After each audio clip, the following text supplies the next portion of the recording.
Yo,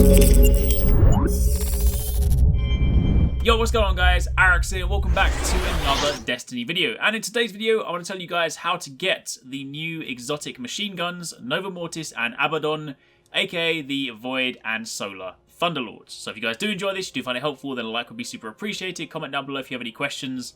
But to begin with, before you can begin this process, the first thing you're going to need to do is be rank 7 in your Dawning record book.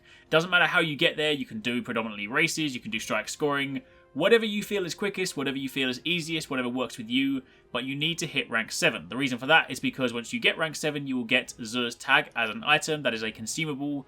Claim that, and you then go to the back of the tower, and you use that to open one of the 3 big presents. There's one for Amanda's tag, one for Xur's, and one for Saladin's.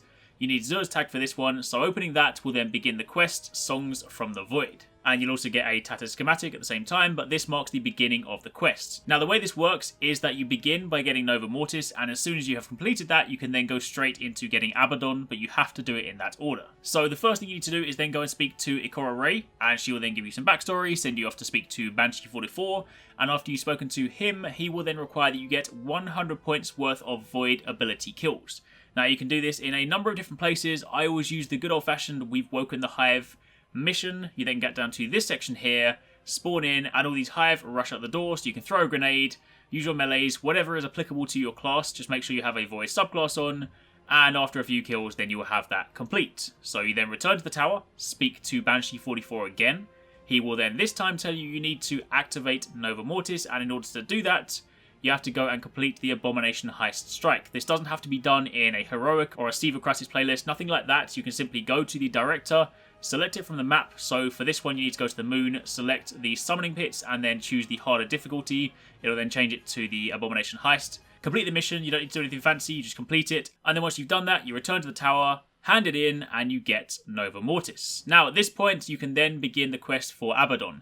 It's worth noting it's actually bugged at the moment in that Aurora will have a marker above her head indicating that she has a quest, but in actual fact you need to go and speak to Commander Zavala. So you go down to the end of the table, speak to him, and he will kick off the quest for Abbadon. This is pretty much identical to Nova Mortis, so you go to Banshee, speak to him. He will now want 100 points worth of solar ability kills. So again, go back to where you were before, throw some grenades, use some melees, use whatever is applicable to your class. Complete that, return to the tower, speak to Banshee, then this time he's going to send you off to the Shield Brother Strike. So you play all the way through there, complete it, defeat the bosses, again, nothing special, return to the tower, hand it in, and you then get Abbadon. Super simple, very, very straightforward. This isn't going to be one of those kind of extensive, multi-tiered, crazy long exotic quests. This is very, very straightforward, and to be honest I'm okay with that because these weapons aren't exactly that different. They are effectively Solar and Void versions of Thunderlord. There is no difference in perks, so if you have Thunderlord, then the perks on your Abbadon and your Nova Mortis are identical. The only difference is, of course, their element. It's kind of nice because, of course, Thunderlord is a good weapon to have. So if you're running a Nightfall 1 week and it's Solar Burn or it's Void Burn, then it means you basically have a quote-unquote Thunderlord that you can take with you. So it's a cool weapon, good to have, and considering it's so easy, definitely make sure you do it. But that is literally all there is to it. If you guys want to see a little bit more gameplay and an inspection of the weapon, then I'll leave a link to a video I did last week down below when I recorded at PSX. I had a chance to go hands-on with these weapons, so if you do want to see them in action, then check out that video. But for the time being, if you guys are wondering how to do it, then that is what you need to do. Thank you very much for watching, take it easy, catch you next time, peace out.